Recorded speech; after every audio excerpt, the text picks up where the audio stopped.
On behalf of Jake and I, we want to thank Showtime, first and foremost, for working with us for his last 3 events. We want to thank Gila River Arena or Desert Diamond Arena. And most of all, we want to thank Anderson Silva for accepting this fight and putting on the tremendous performance that he did. As far as all the media here, we really appreciate you. This business doesn't exist without you, so thank you for being here. Thank you for continuing to support Jake. Go ahead. Jake over here. You've obviously long admired Anderson Silva, and you said yourself you were going to win this fight all week, but now that it is a reality, what are the emotions now that you've defeated one of your childhood heroes? It's surreal. I don't think it'll hit me until like a couple weeks from now. I feel like I'm living in a movie. You know, he was the one that told me I could accomplish anything if I set my mind to it. You couldn't have written this in a story. It feels like a movie. And just being in the ring with him, seeing his heart, you know, his courage, his bravery. That's the champion that I looked up to, and he's such an inspiration. And you know, I had to go in there and match his heart tonight, a heart that I saw through the TV screen when I was a kid. So it just surreal and doesn't make any sense, to be honest. And that punch that dropped him, you said after when you knocked out Tyron Woodley, you saw him, you're trying to catch that punch, and then you came over the top and dropped him. So when you did drop Anderson, was that an opening you knew you could take advantage of in there? I mean, we were throwing shots all night, and that one just caught him off guard when he was coming up. So really, like, we were just throwing, and he was taking harder shots than that. That wasn't even the hardest punch of the night. It was obviously just the timing. I was just surprised by his toughness because I was dropping sparring partners all camp with those shots to the body and shots to the head. He's built different. You know, the guy's fought through broken bones and all sorts of stuff. So to beat someone like that, you got to dig deep, and that's what I did tonight. Hey Jake, Penny Buffington from MMA Fight Coverage. I'm trying to come up with the words to express how impressed I am with you. Absolutely amazing what you have done coming from the YouTube days, and now we're on Showtime Sports. The whole entire event is because of you, Jake Paul, and I'm beyond impressed with that. I'm kind of picturing what it's like for you to choose your next opponent. It's like the Jake Paul lottery. Who's going to win next? Who gets to fight you? Are you bombarded with requests to fight? And how do you handle that? How do you go through that list of...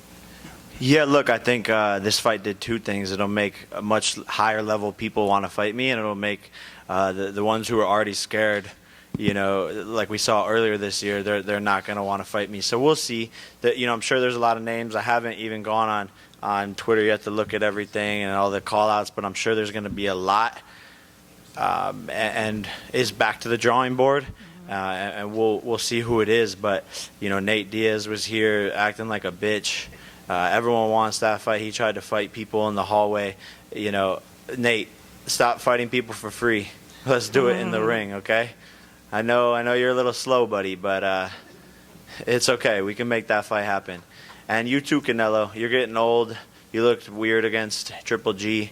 I still want that fight as well. And I think now, like I said it 18 months ago, I want Canelo. And then I was sitting in a room just like this, and everyone was like, oh, fucking idiot.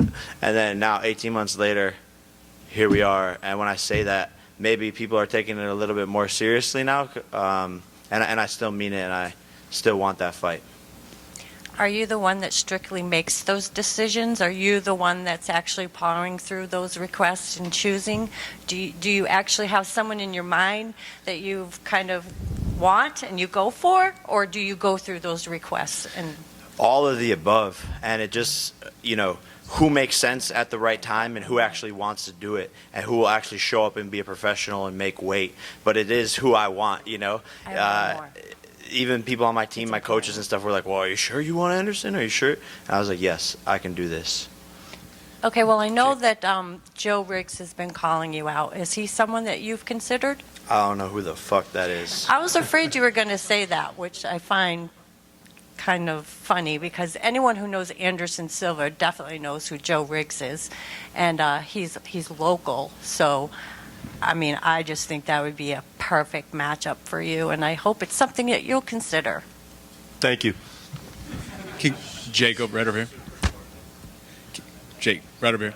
Congrats on the win tonight, man. You mentioned Nate Diaz, and we've seen video already of this incident. It seemed like he slapped a member of your team. It's hard to tell. Can you elaborate on what happened? I haven't seen the video, and I didn't really know what happened. I just know there was an altercation with my team.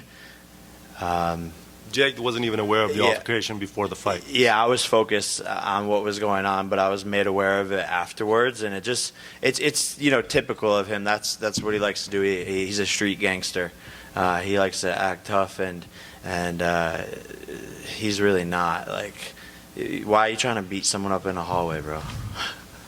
I mean, speaking of the MMA community, you and the MMA community have a very interesting relationship, over these last few years. You just beat a genuine legend of the sport, probably one of the greatest fighters of all time. Like, how do you feel like, is this the win, do you think, that will get you the respect of that community? I think it has to. I want to watch the fight back, but,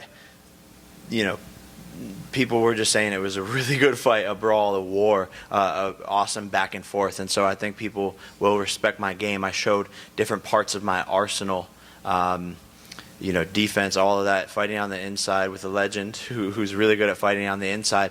I think this fight definitely has to gain me some respect, and I'm only 2.5 years in, so this is just the start. I'm just getting warmed up with what I can accomplish, and this is the first fight in my career where I felt comfortable in the ring, right? And to just think about it, no one 5 fights in is fighting 8-round fights. No one. They build them up 4 rounds, 6 rounds. I mean, Tommy Fury is still fighting 6-round fights, right? And he grew up his whole entire life doing this sport, right? And his brother's the heavyweight champion of the world. My brother and I are fucking from YouTube. So I'm doing something that no one's ever done before, and I'm just learning my bearings in the ring. But we'll see what happens after this. But I want to add, he loves the MMA community, right? He loves MMA fighters. He loves trying to be a spokesperson for the sport and bringing it along with himself. Of course, he's honest. He wears his thoughts on his sleeve, and he'll attack someone if he sees something that he doesn't agree with.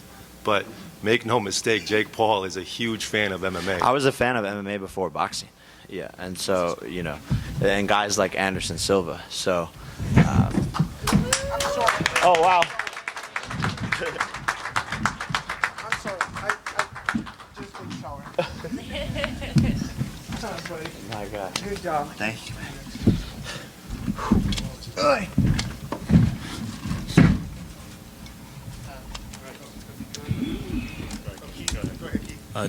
Jake, Keith Heidig from BoxingScene.com. Congratulations. Thank you. As the rounds were unfolding, particularly in the second half of the fight, how close of a fight did you feel it was, and what did you think the scorecards would read, particularly after you got the knockdown in the 8th round? I thought it was 6 rounds to 2, which is what I think pretty much the judges had it scored as. My coaches were telling me in the corner, hey, you got that round, you didn't get that round. So yeah, I mean, it was tough all the way throughout. A couple close rounds, and I knew I just had to keep on working and working and working. But after I got the knockdown, yeah, and I knew that I had it in the bag. Hey Jake, Ben Davis from MMA Island. Congrats on the win. Deji expressed how impressed he was with your skills. No interest in KSI at this time? Man, bro, he won't fight me, especially after this fight. Guy needs to keep on playing FIFA and making shitty rap music. I don't really know what the guy does. He's fighting bums, trash cans. I'm trying to become a world champion, and he's and he's just I don't know what the fuck that kid's doing. Jake, right here, over here, Chris. Do you feel like this fight, that's just before, but with Anderson's age and him being in the 3rd fight since he retired, I know you mentioned it in the ring, but do you feel like this is moving you closer to that boxing legitimacy, And you say you feel like a world champion. Do you think this fight moves you closer to getting to that point confidently? For sure, for sure. When you get 8 hard rounds with a legend like Anderson Silva, it's just really good experience under the belt, right? And he just beat a former world champion, Julio Cesar Chavez Jr. He beat him 8 rounds to 0, so he schooled the former world champion. So this definitely moves me in that direction, and this guy is insanely tough, insanely tough. So it's just great experience under my belt, and like I said, it's only been 2.5 years, so who knows what I can accomplish. I know, but I'll show you guys. Jake, 2 more for Jake, and then we'll let Anderson have the floor. Jake, right here. Andreas from Sporting News. The MMA community may love you, but do you have a message for Dana White? Because he was very critical of you taking this particular fight with Anderson Silva. Dana?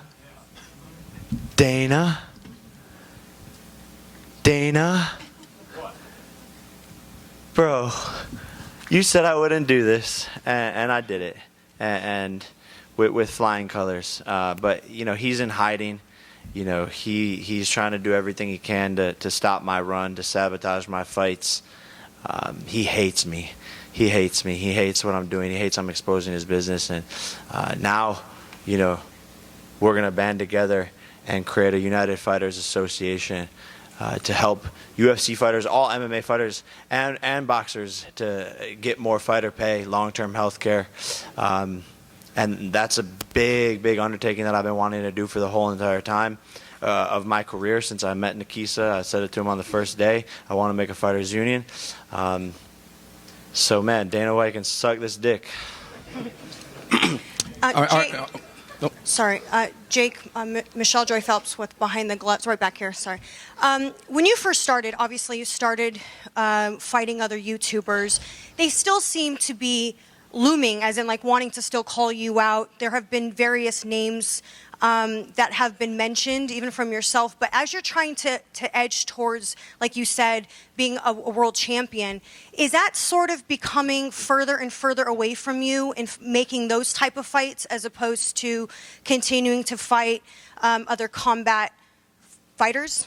Yeah, no, for sure. I don't think any of the influencers will fight me or want to fight me. I've said that since, a year ago, but especially now.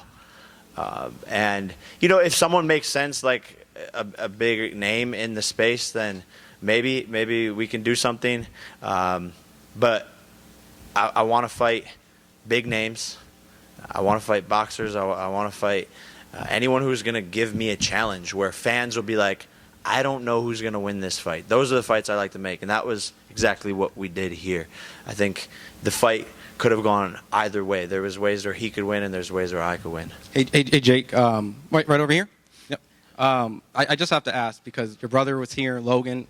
What did he tell you, and what are you going to tell him for his Roman Reigns WWE fight? Did you inspire each other from tonight? Yeah, man, he gave me a speech in the locker room. I love that man so much, and he just put it all in perspective as to what we are accomplishing together. And it's so amazing to have a partner in crime. The kid's a genius. He's such a kind person. I look up to him. He makes me a better person. He inspires me every day. And I can't believe next weekend he's going to take on another massive, massive name in combat sports in the WWE Championship. It's surreal what we're building. I think we might be the new Kardashians. Hey, but who's going to... Never mind. Jake, real quick. Jake, you have got your hat, you have got your cheeks. What do you have for Anderson Silva, really quick? I got respect for him. Thank you, brother. Guys, let's get a hug together. Good job.